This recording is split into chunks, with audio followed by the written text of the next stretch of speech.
Hello, I'm Mark Dodge. I'm standing between the high school and the CTE building. On May 14th, there's a bond election for a $17 million zero mill increase bond issue. We are at the center point of that bond issue, where we are seeking to expand the facilities and opportunities for our students in the career and technical education pathways at Baldwin High School.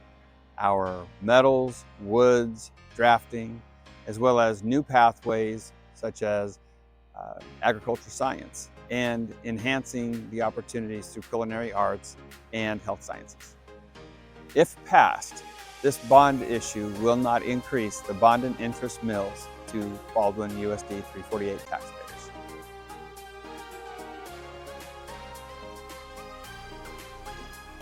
So our culinary arts programming is actually one of our most popular pathways that's offered in the career and technical education courses here at Baldwin High School.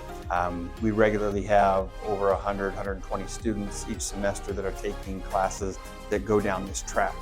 The culinary arts classroom that we currently have was built back in 1994 when the building was open, and it was underneath the old home ec type model.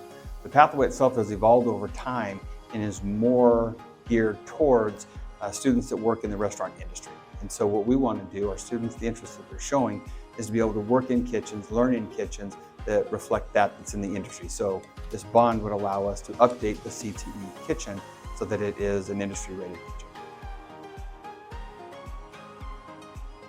We're inside the junior high, which is currently where we have our ag science program. The classroom itself has 4 walls and a couple of closets. The teacher's doing an amazing job generating a lot of interest for our students, but it's not set up and designed for the program that our students really need to be as successful as possible. So what this bond issue will allow us to do is move it into a facility where they'll have their own classroom that is set up for ag science, as well as a lab dedicated for the ag science program. Will this help? Here we are outside of the current CTE facility. It was built in 1977. It does have some structural needs. For example, when it does rain, we do have water infiltration inside the building. The program itself are inside here. It's our metals, so our welding, our machining, our small engine repair occurs in this facility, as well as our cabinetry making, our woods programs that are there, and drafting.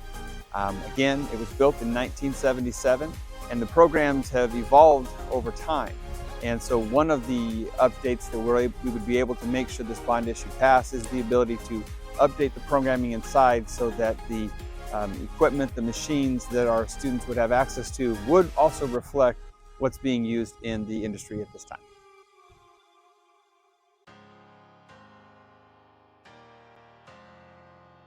Okay, so the projects that we have included within this bond issue is to enclose the breezeway that is existing between our junior high and our high school. We have students that take classes at both the junior high and the high school throughout the different hours of the day. And so enclosing those 2 buildings, or enclosing that walkway, is essential for the operation and safety of our students as they move back and forth between the buildings. The project that is regarding our bus loop, if you've ever dropped students off over at the junior high in the morning, or if you're driving to the high school for arrival, you'll notice that we have our bus drop-off and pickup right there on Quayle Street. And so as students are either coming to the school or they are leaving the school at the end of the day, it can be a challenge. And so by removing the buses from Quayle Street and getting them into what is our bus loop, it'll create a more safe and efficient dismissal process for all families and students.